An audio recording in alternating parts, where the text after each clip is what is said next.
ការទទួលស្គាល់កំហុសខ្លួនឯងរឿងនេះពិតជាលំបាកណាស់គឺមានមនុស្សភាគច្រើនគឺមិនសូវចូលចិត្តទទួលស្គាល់កំហុសខ្លួនឯងទេ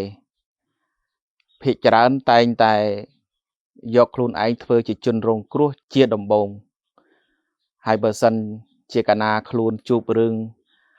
អ្វីមួយពេលដែលទៅនិយាយប្រាប់គេនោះគឺត្អូញត្អែប្រាប់គេតែអំពីខ្លួនឯងជួបរឿងអយុត្តិធម៌ខ្លួនឯងជួបចេះជួបចោះដើម្បីទទួលបានការគាំទ្រនិងទទួលបានការអាណិតពីអ្នកស្ដាប់តាមពិតទៅមនុស្សក្នុងโลกនេះគ្មានបុគ្គលណាម្នាក់ល្អគ្រប់យ៉ាងទេគឺតែងតែមានកំហុសរៀងៗខ្លួនគ្រាន់តែថាកំហុសនេះតិចឬក៏ច្រើនតែប៉ុណ្ណោះបើសិនជាអ្នកទាំងអស់គ្នាបើសិនជាមនុស្សទាំងអស់គ្នាលើโลกនេះ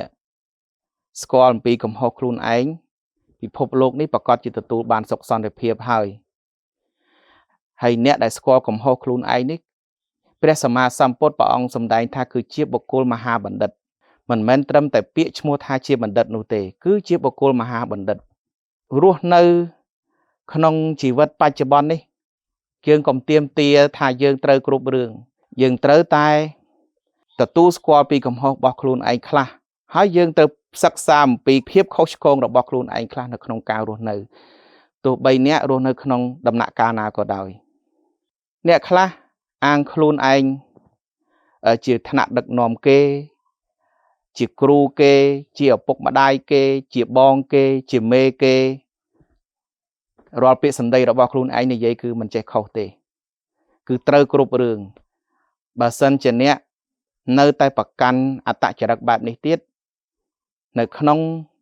អនាគតរបស់អ្នកនឹងរស់នៅពោពេញទៅដោយភាពខ្លែងខ្លាយអត់ទទួលស្គាល់ជីវិតពិតអត់ទទួលស្គាល់ពីភាព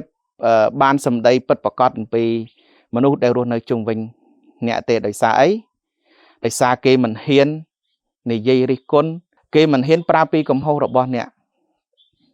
ដោយសារតែអ្នកគិតថាខ្លួនឯងមិនចេះខុសបើសិនជាអ្នកស្គាល់កំហុសខ្លួនឯងហើយនោះអ្វីៗគ្រប់យ៉ាងនឹងល្អប្រសើរហើយរឿងទាំងអស់ដែលអ្នកធ្វើគឺនឹងទទួលបានលទ្ធផលល្អហើយជាលទ្ធផលមួយពិតប្រាកដទៀតមិនទទួលបានលទ្ធផលคล้ายៗទេដូច្នេះអ្នកត្រូវរស់នៅទទួលស្គាល់ការពិតនៅទង្វើរបស់ខ្លួនឯងទោះបីជាទង្វើនោះធ្វើត្រូវក្តីឬក៏ខុសក្តីអ្នកត្រូវតែទទួលស្គាល់ថាបើសិនជាអ្នកធ្វើត្រូវអ្នកត្រូវសប្បាយចិត្តត្រូវត្រេកអរហើយវាជាភាពត្រឹមត្រូវពិតប្រាកដតែបើសិនជាអ្នកធ្វើខុសហើយអ្នកមិនបានដឹងខ្លួនឯងថាខុសទេតែអ្នកដទៃគេតែងតែប្រាប់អ្នកថាអ្នកធ្វើរឿងនេះខុសហើយមិនត្រឹមត្រូវទេពេលនោះអ្នកត្រូវតែយករឿងនេះមកពិចារណាឲ្យបានល្អិតល្អន់ហើយឃើញថាអ្នកពិតជាបានធ្វើខុសមែនអ្នកធ្វើការសុំទោសហើយ